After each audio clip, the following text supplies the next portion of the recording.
He's waiting. Oh, so funny. Everybody can hear me without the mic. Can you hear me? You're the only person that's here, so I'll just shout. You do need the mic? Okay. All right. Okay. All right. I'll use the mic. Yeah. Okay.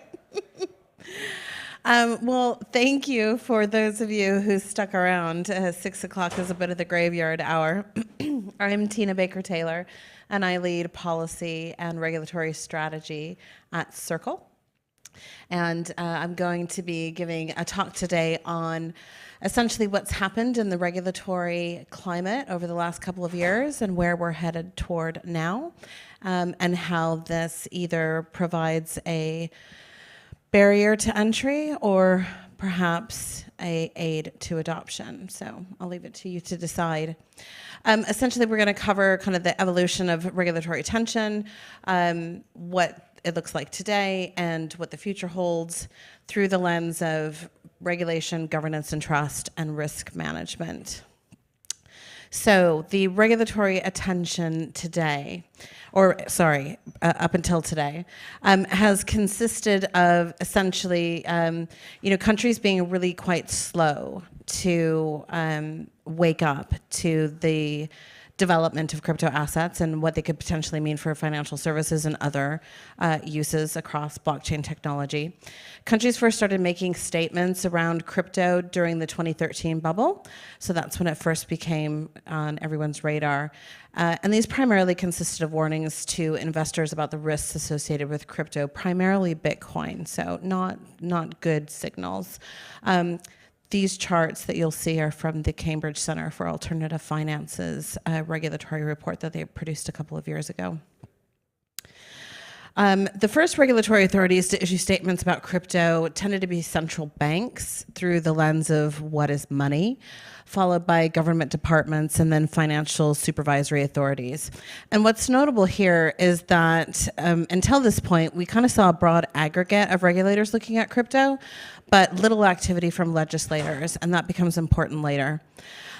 So most countries need to legislate to change laws before regulators, and in some cases central banks as well, can take any action.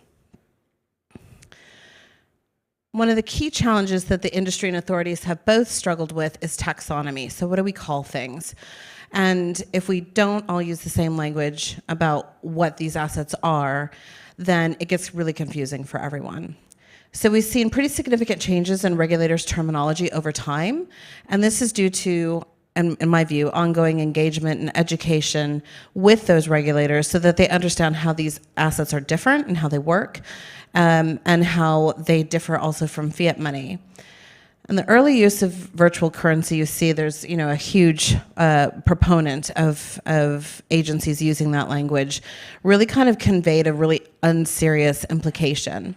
But as the need for serious regulation has become clearer and our advocacy and education engagement with policymakers has stepped up, we've seen regulators begin to adopt the terminology that's more widely used by us, crypto asset, which reflects the diversity of the products and services being created and is inclusive of NFTs, governance tokens, et cetera.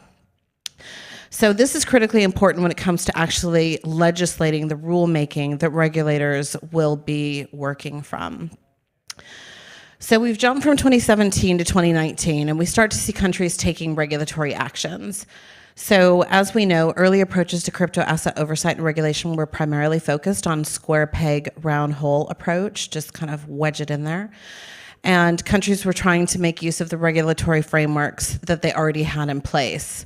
But unfortunately, these processes had been fraught, given that most regulatory frameworks don't have provisions for how to oversee financial assets and financial market infrastructure that can be self-custodied, for example, that doesn't involve a cohort of intermediaries, and that uses open source technology.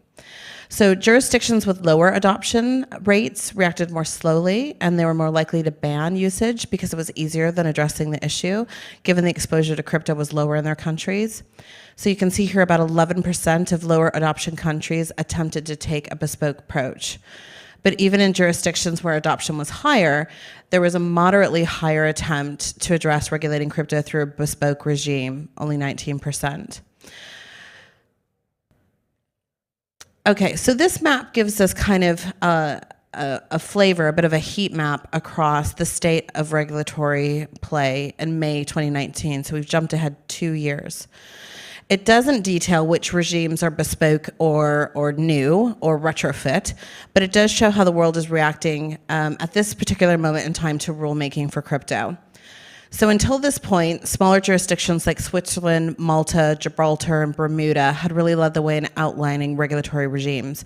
But by 2019, you can see that the major markets are now responding, primarily bringing AML and KYC requirements into the fold and bringing market participants into existing, so we're back to existing, e-money or money service business type regulatory regimes, most notably in the US and in the UK.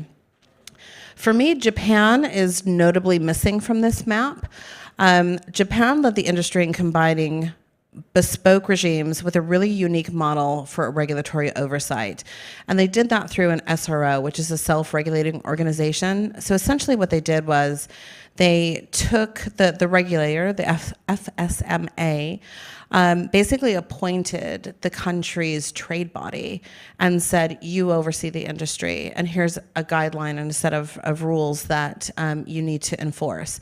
And believe it or not, it worked relatively well, and it still works today. And we talk to a lot of jurisdictions about this potential model because for the industry, it is more productive to be self-governing, and ultimately we'll probably find, blips in the matrix before any regulator is going to. So today's regulatory environment, there has been some considerable changes. So we got a new heat map. And so you can see there's a lot more green on this map than there was in 2019, but we also see a lot more red and pink.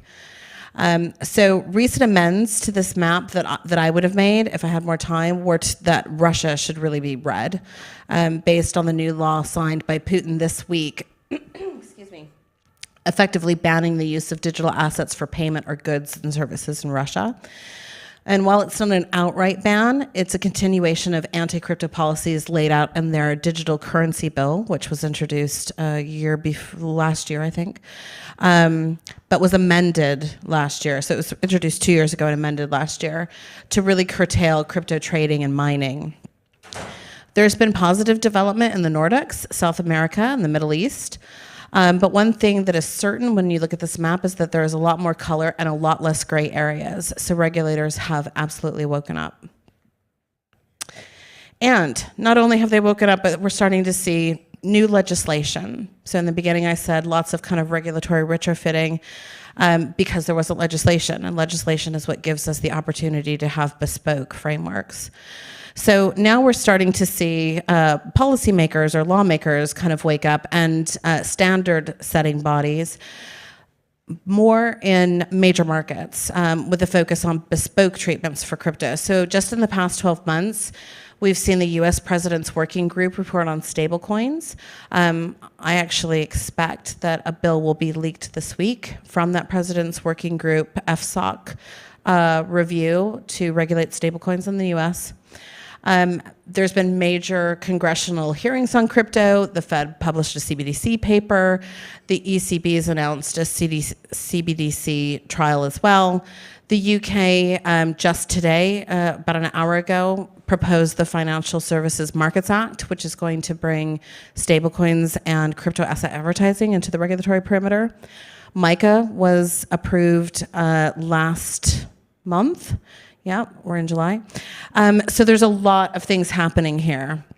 And that just gives you a little snapshot. So who plays a role in making these rules? I think this is really important because we all focus on the regulator. Is the regulator going to do something? Why don't they regulate? Why are they regulating? And really, there's a whole myriad of players that contribute to rulemaking. And so it's kind of important to note here is you have the legislative branch, you have the executive branch, and then you have national agencies. And within that, then you have supranational regulators or policy standard setters as well, like FATF or the Bank of International Settlements.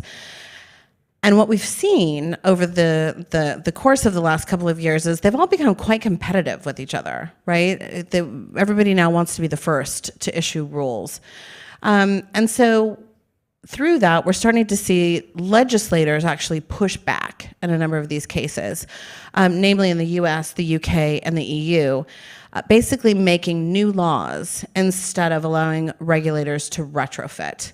I personally think this is better for crypto overall, but it definitely does take longer. So here's a snapshot of what, now we've jumped ahead, we're at 2020, this takes us out through 2024, and this just gives you a bit of a highlight around all of the things that are happening today.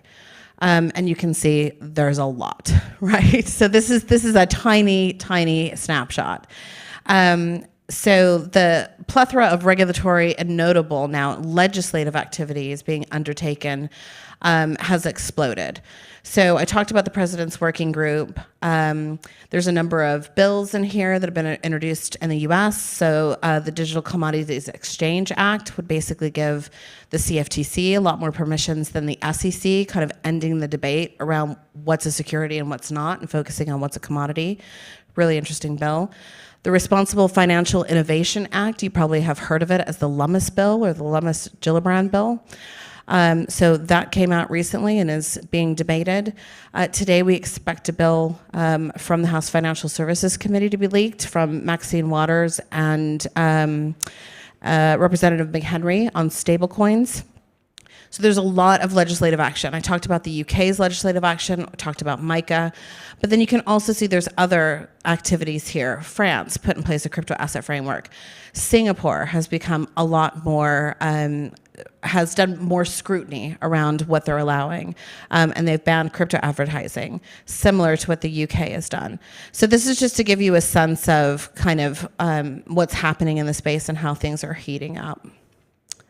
So for anyone who's been through a number of these crypto cycles, you'll know that crypto markets have grown really through explosive bull markets and pretty brutal bear markets.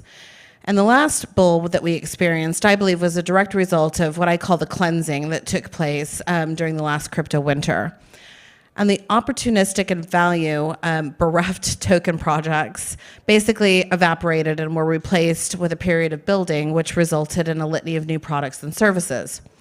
And I think that the most recent down cycle actually reflects a maturation in the industry, and the reasons why. So we've had similar, smaller, relatively smaller price drawdowns. Institutional inquiries are still high. Regulatory interest is at an all-time high. So if they believe crypto isn't dead, I don't think that anybody else should. And new products and services are still launching every day. But extreme volatility absolutely freaks out policymakers, right? Their primary mandate is to ensure monetary stability and consumer protection. And I would argue as volumes and participation grow and the demand for crypto becomes more mainstream, the requirement for equivalent levels of governance and risk management also increase. And if you disagree with me, let's just think about what's happened just in the past couple of months. So the chart that we're looking at shows the Luna USD price. The dramatic crash of Luna, once the third largest crypto token, has wreaked absolute havoc on the lives of investors. When crypto prices started collapsing, a number of companies found themselves pulling what I said was a kind of a move from the 1920s playbook and just started freezing withdrawals. So, it was reported that stable gains took USDC and USD from customers, promising them 50% returns, put all the money into Anchor, didn't tell them, skimmed 4% off the top, and then ultimately lost $42 million in customer funds, and they've shut down. Then we had Celsius. They wanted us to unbank ourselves. And then this week, they've hired a bank so that they could declare bankruptcy. Three Arrows Capital starts to unravel, and now we're seeing creditors lists on Twitter. And I think that if we can all agree that these show operational governance and risk management failures in these examples, and if I'm a regulator who's listening and watching this, I start to really kind of challenge that narrative that crypto is going to enable financial freedom, and I'm going to be reasonably skeptical. And the other thing, I was just discussing with a friend the other day, we were looking at the Twitter thread with the 3AC, investor exposures. And I got a little bit of shit for this, but essentially the due diligence that is taking place between investors is on Telegram. Now, I use Telegram, we all use Telegram, but typically when you're doing due diligence, there's documents, there is, email audit trails. I mean, maybe I'm just like an old fuddy-duddy, but to me, this didn't feel like, adequate basic risk management. So what does the future hold? What's the direction of travel? We talk a lot about clarity. We want regulatory clarity. I think we're getting that. I think it's more about the codification of what that regulation is going to look like and what it means in practice. The industry is working with policymakers to develop viable frameworks for regulating crypto asset activity. And I personally believe that the implementation of thoughtful, fit-for-purpose frameworks will encourage billions of people to enter the Web3 ecosystem with more trust and greater confidence. And that trust and confidence is really the key. Confidence that holding your asset on a balance sheet won't negatively impact your business. Clarity around how crypto should be accounted for and taxed may be a bit boring, but it's critical for institutional adoption and growth. Competitiveness at national levels will also ensure that greater clarity and assurity for builders is presented and should create better opportunities for major markets who are now vying for your attention to move to their jurisdiction and set up your company. And globally, there's a cry at supranational levels for harmonization of regulatory treatments. So crypto is a global asset and moves freely around the world, but if you're a multinational firm trying to accelerate in a number of jurisdictions, it's an operational and compliance nightmare. So harmonization should greatly improve this. I think there's two key things that I think that we haven't yet really solved for. And policymakers have addressed broadly concerns around AML and KYC and concerns around privacy and, AML and KYC they've kind of solved, but concerns around privacy and consumer protection, namely around safeguarding customer funds. So when someone goes bankrupt, where does your crypto go? Those are kind of the key areas of concern today. And privacy and self-sovereignty need to reach parity with technology. Educating policymakers on the difference between pseudonymous and anonymous is still really difficult. And with the rise in interest around CBDCs, I think privacy discussions have never been more important than they are today. So if you're interested in building something, this is an area where we definitely need more examples of how blockchain technology can solve challenges in new and different ways, which plague policymakers, the challenges that plague them. And if we don't, I predict that we'll see more policy where policymakers apply existing governance methods, which aren't fit for purpose. So anybody remember the travel rule? I mean, that was a mess and essentially captures 1% of money laundering today, but they would have had to did it anyway. So if we don't, when I walk into policymakers and I say, oh, well, it's transparent and, we can solve for this and we can solve for that and we can, digitize identity and we can, tokenize KYC, and they're like, great, who's doing that? And, it's in theory, somebody needs to build it. And my own personal bugbear, I think we need to build more user-friendly services that are not only easy to use, but easy to secure. So using crypto today is still too hard. I relatively know what I'm doing. There was a question earlier in another panel about, are you digitally native? Maybe I am, I don't know. But I just, sent a bunch of stuff to the wrong chain, literally 3 weeks ago. Gonzo, bye. And I sat there and laughed at myself, like, how did I just do this? But I did. Because the interfaces I were using were clunky, and I wasn't paying attention. So these services need to be accessible to the least geeky among us. And again, jurisdictions will implement different laws, but the world can coalesce around standards. And I think that the industry has really taken the lead in establishing best practices which address policymakers' concerns. And if we don't set the bar high, they will set it for us. So what is our role today? What can we do? So my key takeaway for you today, if you remember anything I've said, please let it be this. First, go build something. Go build something cool and useful. Make products that users love. Improve the user experience. Please do that. And continue to push the boundaries of technology and innovation. Good examples of what crypto is good for and how it is used help advocates like me speak to policymakers and help the industry. Who, these policymakers just don't understand what the value is. I get asked often. So, what is it good for? People are just speculating on the price. I know that we're building cool stuff. Build more of it. Behave yourselves. Just because you can doesn't always mean that you should. Be prudent about what you're building. Think long-term about the success of your protocols, adapts, and how your users will fare in good times and bad. And, honestly, I also hear this a lot from regulators. Just drop the hubris. When you walk in and you say, blockchain's on the cutting edge, it's decentralized, all of the keywords that we use, that hubris that you can't regulate DeFi, for example. Well, they can turn the power off, right? So plan that in. Understand that there are going to be expectations around risk management and governance, and dedicate resources to manage that. Seek good legal counsel, and don't treat your compliance team like they're bench players. And finally, be engaged. Start following reliable sources of information and find out what's going on in the regulatory and government world. Join trade organizations or donate to organizations or people that you think represent your interests. And most importantly, if there's something that you have expertise in, make the time to explain it to somebody like me so that I can explain it better to the people that are influencing the rules that we'll be governed under. So that's it from me. Happy to take any questions. Thank you guys for staying. And if you come up with a question letter, my DMs are open on Twitter.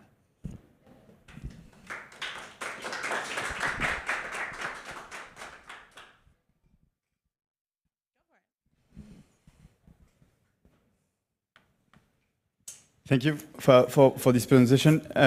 You mentioned the question of TFR and the obvious lack of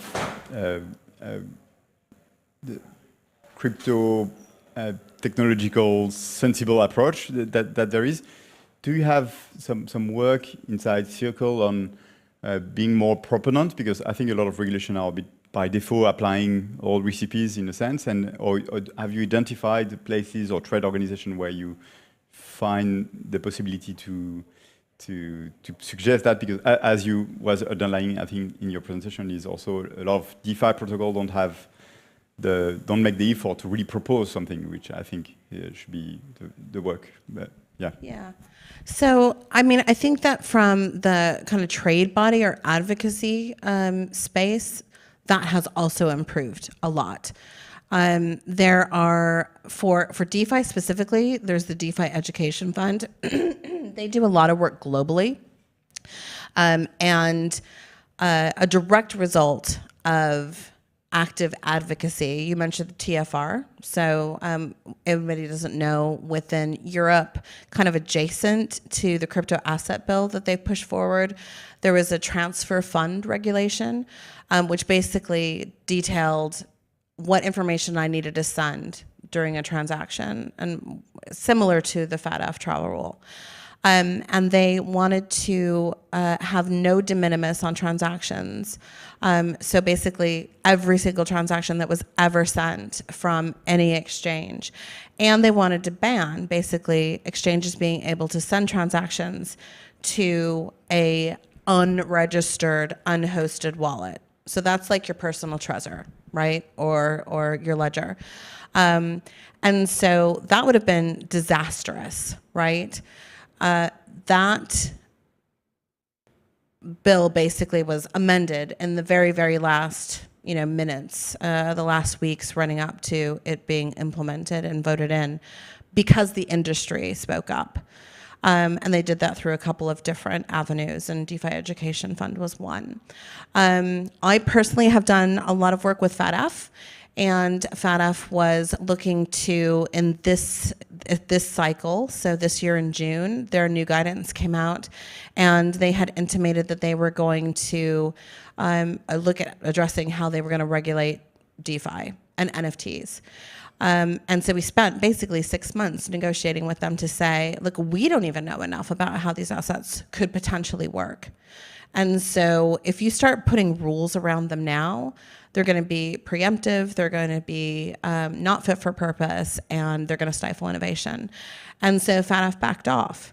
So when you, not everybody has the time or the money to be, advocating at, the government level, or the inclination, right? It's not always a fun job, and that's not your job. Your job is to build things. But it is helpful if you guys give us the information so that we go in and we can speak confidently about what's going on and about the potential future opportunities, and that's always helpful. So good firms to look at would be DeFi Education Fund, CCI is another one, crypto something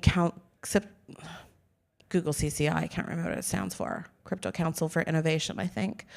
In the US, Blockchain Association, the Digital Chamber of Commerce.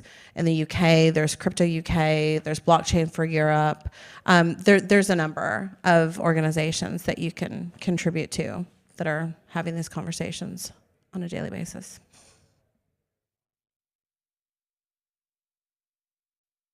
Great. Well, thanks you guys for coming. Appreciate it.